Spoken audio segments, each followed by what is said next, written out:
If you're an author or plan to be one, get excited because this podcast is for you. Book Marketing Mentors is the only podcast dedicated to helping you successfully market and sell your book. If you're ready for empowering conversations with successful marketing mavens, then grab a coffee or tea and listen in to your host, international best-selling author Susan Friedman. Welcome to Book Marketing Mentors, the weekly podcast where you learn proven strategies, tools, ideas, and tips from the masters. Every week, I introduce you to a marketing master who will share their expertise to help you market and sell more books. Today, my special guest is Dr. Yaniv Zaid, also known as Doctor Persuasion. Since 2003, Dr. Zaid has delivered over 25 lectures worldwide, specializing in persuasion, marketing, and sales. His work improves skills in negotiation, presentations, and public speaking. He's the author of the international bestsellers, The 21st Century Sales Bible, Public Speaking, and Creative Marketing. His books consistently rank on Amazon's bestseller lists. Over 2 million people have attended his lectures, both online and in person.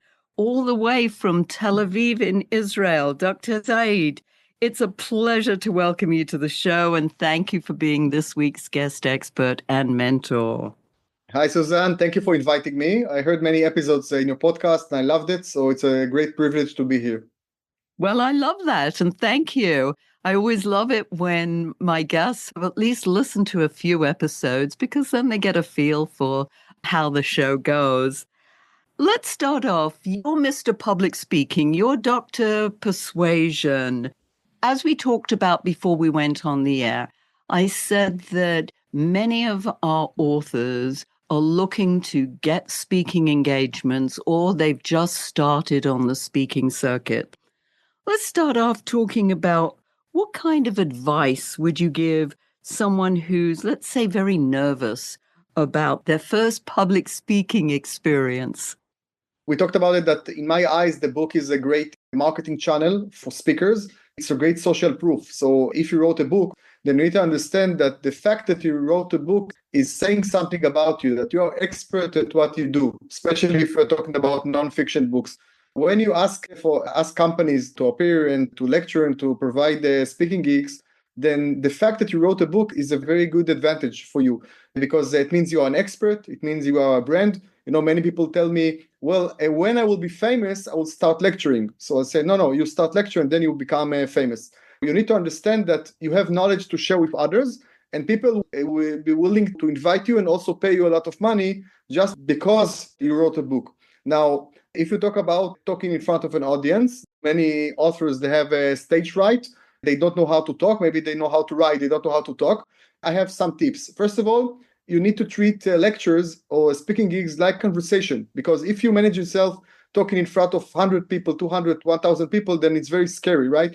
But if you just imagine a conversation with one person, or you treat 1,000 people as like you talk to them in a conversation, then it's less scary, because you don't treat it like an audition that they examine you all the time and they look to see your difficulties. But you say, okay, I have something to say. I wrote a book, so obviously I have something to say in my line of expertise. And people are paying me money to stand here and talk to the audience, just tell them stuff. So if you treat a lecture or speaking career as conversations, that it will be much easier.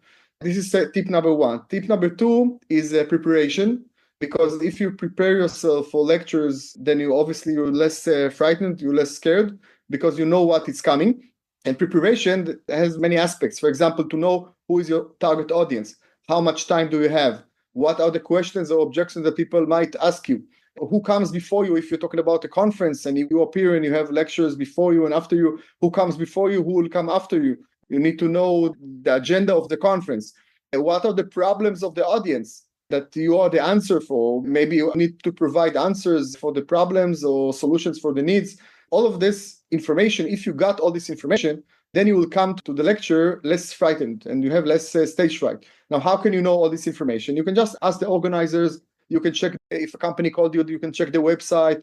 I all the time come before my lectures, a lot of time to examine the technical aspect, the stage, to see the audience before. And also I talk to the managers and talk to the people who invited me. And I ask them questions. Who is the target audience? How is it going so far in the conference? How do your day-to-day life look like in my line of expertise, etc. And then I have the information. I can treat it in my presentation. Also, I can adapt my messages accordingly. Tip number 3, we talked about conversations, treat it like conversation. We talked about preparation. And tip number 3 is practice. Just start. I also consult to authors and to speakers all over the world. And many people, they talk to me, they say, I'm very frightened. I had many opportunities. I just said no or something like that.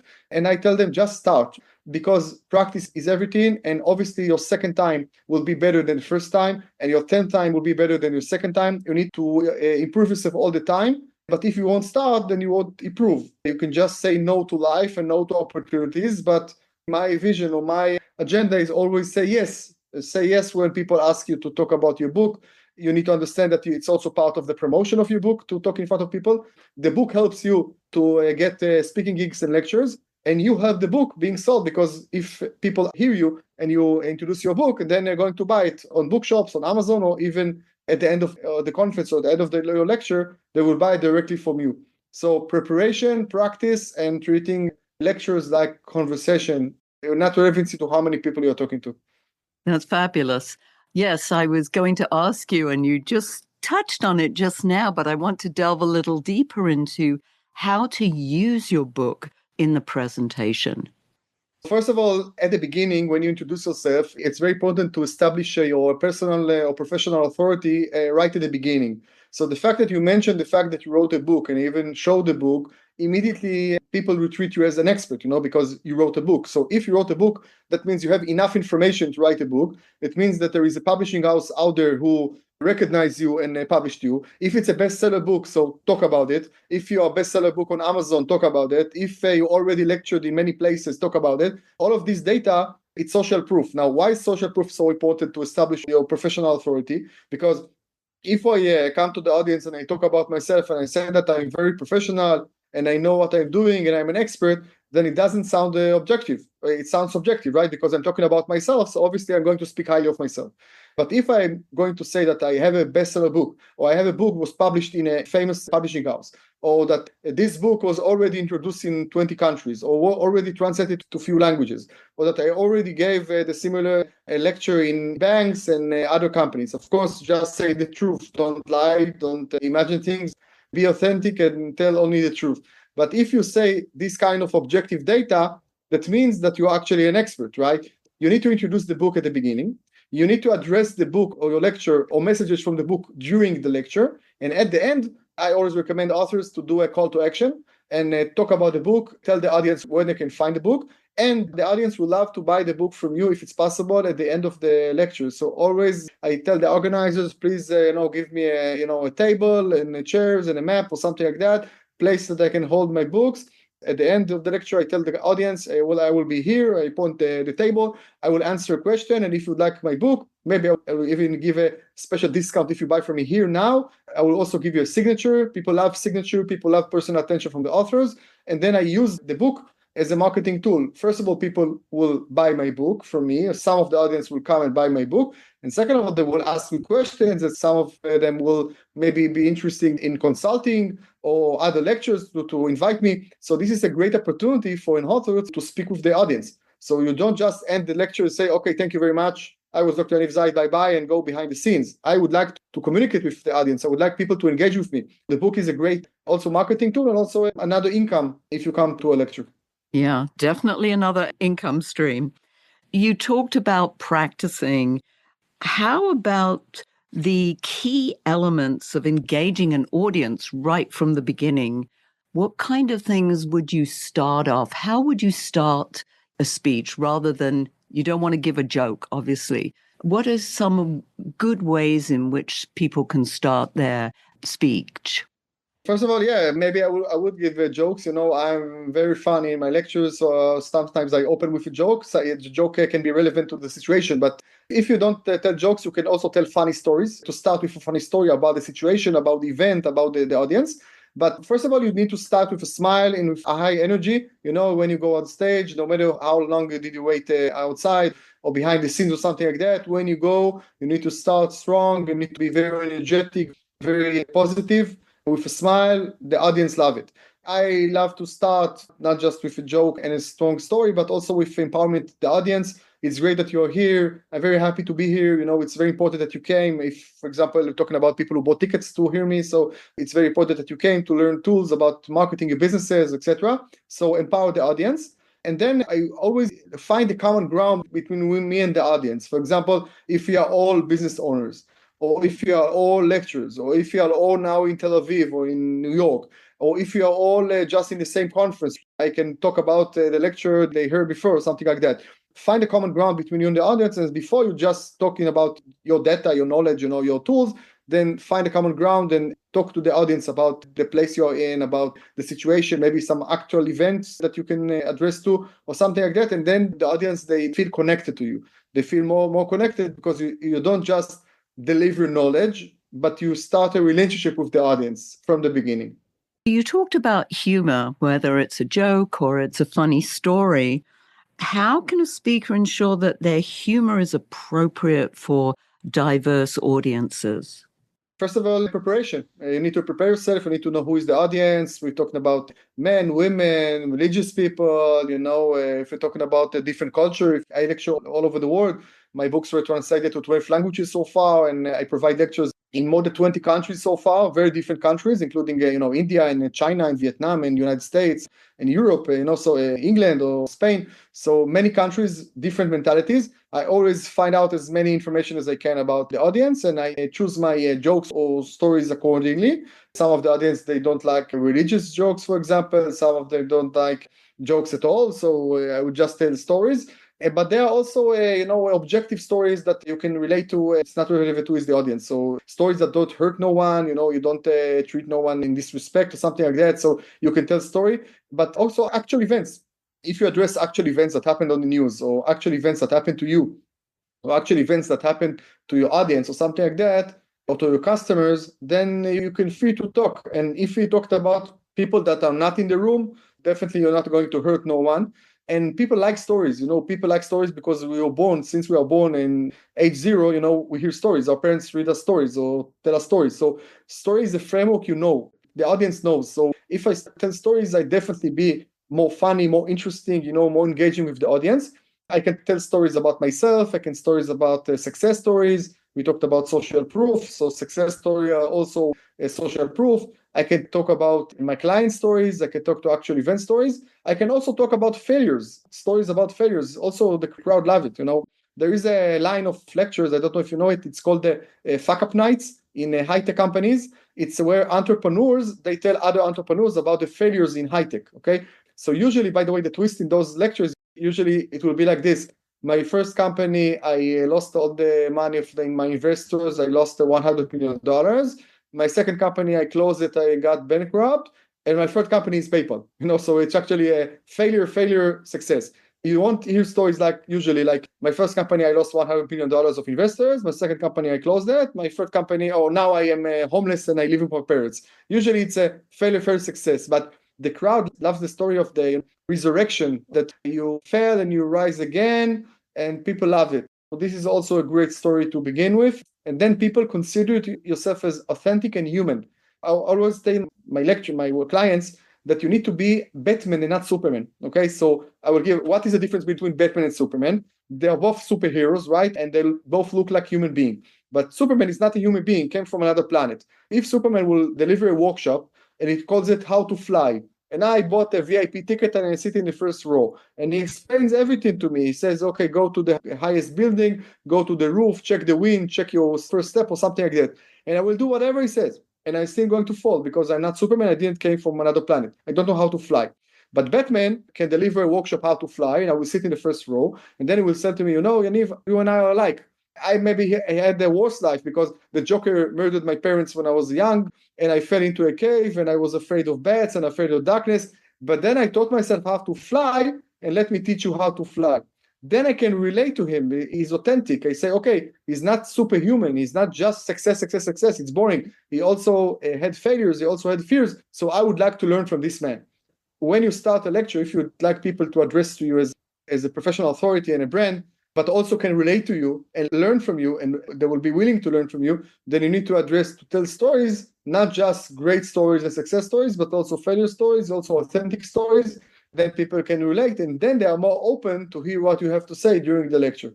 Which is wonderful, because I was just going to ask you, what are some of the common mistakes that you find speakers make, especially first-time speakers? First of all, like I said, to want to brand yourself like you're a Superman, you don't have faults, you're just excellent in what you do, the crowd doesn't relate to it because, everyone had problems and difficulties, etc.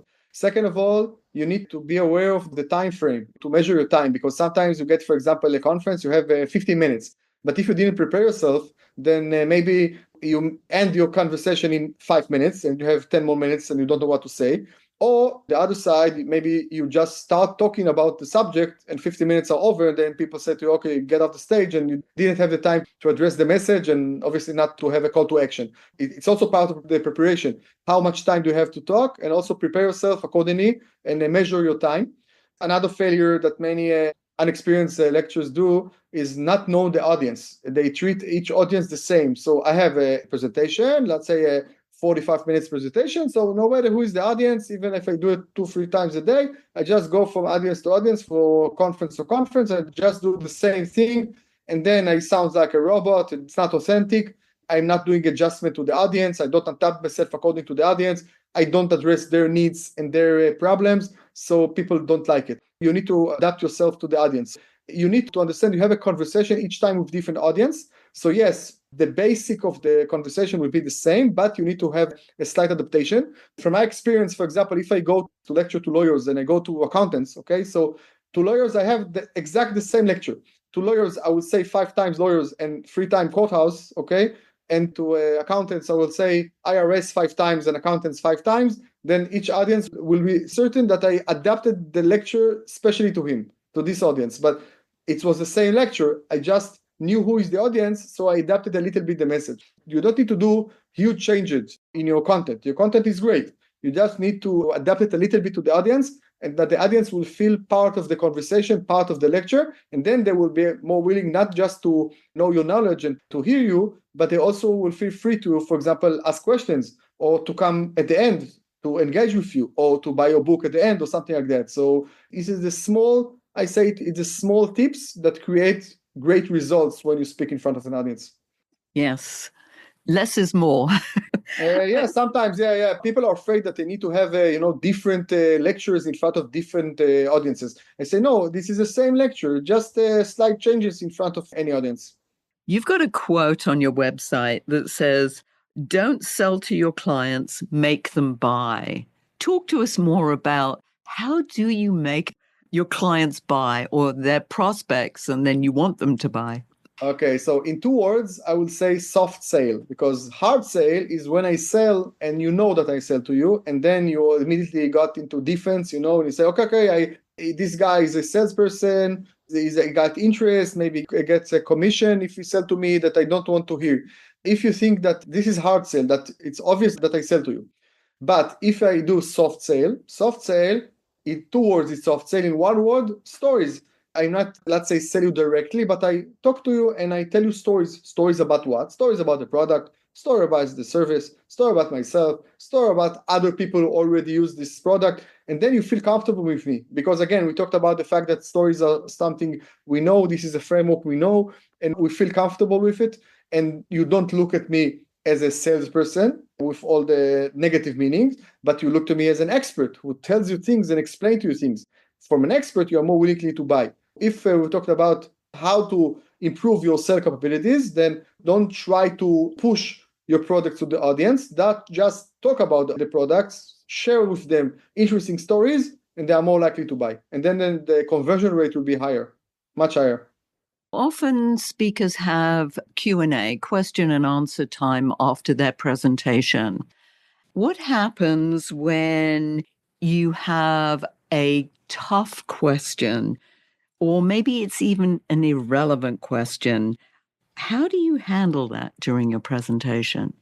Great question. First of all, if you prepare yourself, part of the preparation will be which kind of questions people can ask me. And in that case, what can I answer? So I'm not surprised at any question because I already have an experience. And even if I don't have an actual experience, I have an experience with preparation. So I prepared myself to any question and I know the answers. But if someone asks an irrelevant question, for example, that only he cares about it or she cares about it, and it doesn't, all the other 100 or 1,000 people, they don't care about it, then I can tell a short answer, and then I can say, I will be happily answer you. Just come behind the scenes or come after the show. I will be here next to my table and I will be happy to answer. From my experience, if the person is serious about getting an answer, they will come at the end, they will wait in line, they will talk to you. I always tell lecturers, come first and stay last and talk to the audience, because again, if you're talking about the lecture as a business tool and the book as a business tool and marketing tool, then I would like people to engage with me. I don't want to disappear behind the scenes. I would like people to talk to me afterwards. So if there are questions, I invite people to talk to me. And if I was nice during the lecture, then people will come talk to me. They will feel again engaged and obligated to come to talk to me. So they will come.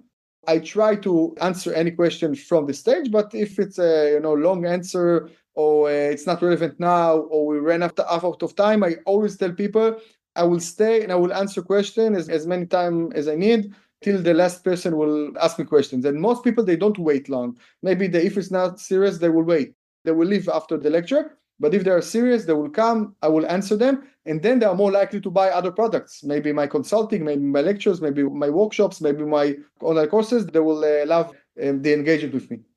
We've talked about how to begin the speech, or we've talked about preparation. You've talked about how to begin a speech. We've talked about common mistakes. How about summarizing your speech? That often is a challenge, how to end your speech successfully. Yeah, first of all, summarize is very, very important because sometimes even if you're a great speaker, then people laugh, when you tell lots of tips and some of them write it, some of them don't. But at the end, if you just say, okay, thank you, I was Dr. Yaniv Zaid, talked about persuasion, bye-bye. Then you ask people after the lecture, what did you learn? They say, oh, it was a great presentation, great lecture. Okay, what did you learn? Many things. Name one. I don't remember now. You need to summarize because in this way, first you help the audience, get more value from your speaking gig. And second of all, they, let's say, remember you more time, right? Because if I actually learn something for someone, it's great viral marketing. Then I will remember the guy, the lecturer, the girl for the rest of my life, because each time I will think about the practical tool, I will always remember at my subconscious level who taught me that. You need to summarize the lecture. My advice is a quick and short summarize that you can say, okay, what did he talk about? We talked about this and this and this and this, and go through the flow of the presentation. And then they can say, sometimes they say, wow, we actually learned a lot. Wow, we talked about this and this and this and this. And then it's very important after the summarize to have a call to action. What is call to action? How can you find me? This is my website. This is my books. Again, I also sell books here. You can also ask me questions. Feel free to check my Linktree, check my LinkedIn, check my Facebook. This is my mobile. This is my mail. I heard many, many lectures during my life that finished a lecture, even if they were great on stage, and just say, okay, goodbye, thank you. Maybe that didn't even write down on the last slide their email or their mobile or something like that. People would like to talk to you, just, entertain them for an hour. You just provide them lots of value. They would like to talk to you. Why disappear? Why go? You hurt your business because people are more willingly to buy from you now. Then you write a newsletter, write something on LinkedIn, but you had now 1,100 potential clients. Just stay around and let some of them buy from you. It's very important after the summarize to have a clear call to action and tell the people exactly what to do. And then they are more likely to do it, especially if you're good and you provided the value. Which is a great segue into you telling us about how our listeners can find out more about you and your services. Great. So first of all, I wrote some bestseller books. So my latest new release is called The 21st Century Sales Bible. It's a great book. It's also published in 12 languages so far. It's also in North America, United States. You can find it in bookstores and online on Amazon. You can check my website. It's drpersuasion.com.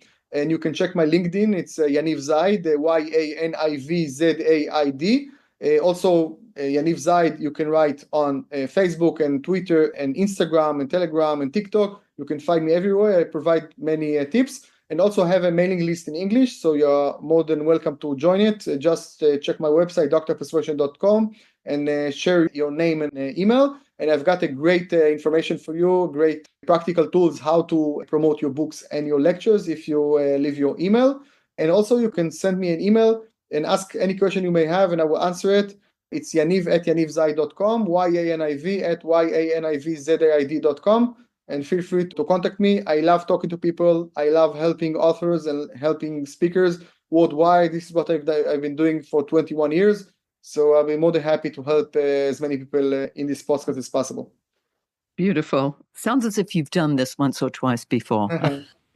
I love audience, I love speakers, I love authors, and my mission in life is to help as many people as possible, deliver their messages to as many people as possible. It's a beautiful mission. As you know, we always leave our listeners with a golden nugget, some words of wisdom. What are yours? I would like to recommend corporations for authors. I cooperate, for example, with a company. It's called Authors on Mission. It's a great company that connects authors with podcasts. I think they connected us together. And also, I recommend for speakers to join bureaus, speaking bureaus, agents that can help us coordinate between us and companies that are looking for lecturers and speakers. I also part of an organization. It's called the VSAI, Virtual Speakers Association International, which combines speakers all over the world from many, many nations. And we help each other getting speaking gigs and lectures all over the world in our areas of expertise.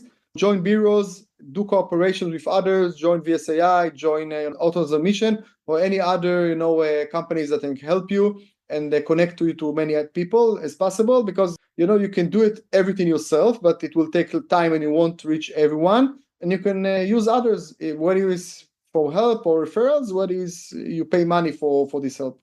Yeah, networking, collaboration, the more the merrier. Of course. This is a lonely business otherwise. Yeah. This is the way to grow and to get to as many people as possible. By the way, publishing houses all over the world, it's also part of a cooperation, right? I'm not geographically surrounded all over the world, but if I have a good partner in other countries, for example, Chinese publishing house, Vietnamese publishing house, American publishing house, then I connect with them and they are great partners, and then they can promote my book with me in that country. So you need to get all the help you can get in order to spread the word. Excellent. That's such sage advice. Thank you. Thank you so much for sharing your wisdom. This was fabulous. Thank you very much, Susan. It was great being here. Thank you. It was good to have you. And by the way, listeners, if your book isn't selling the way you wanted or expected to, let's you and I jump on a quick call together to brainstorm ways to ramp up those sales. You've invested a whole lot of time, money, and energy, and it's time you got the return you were hoping for. Go to bookmarketingbrainstorm.com to schedule your free call. In the meantime, I hope this powerful interview sparks some ideas you can use to sell more books. Until next week, here's wishing you much book and author marketing success.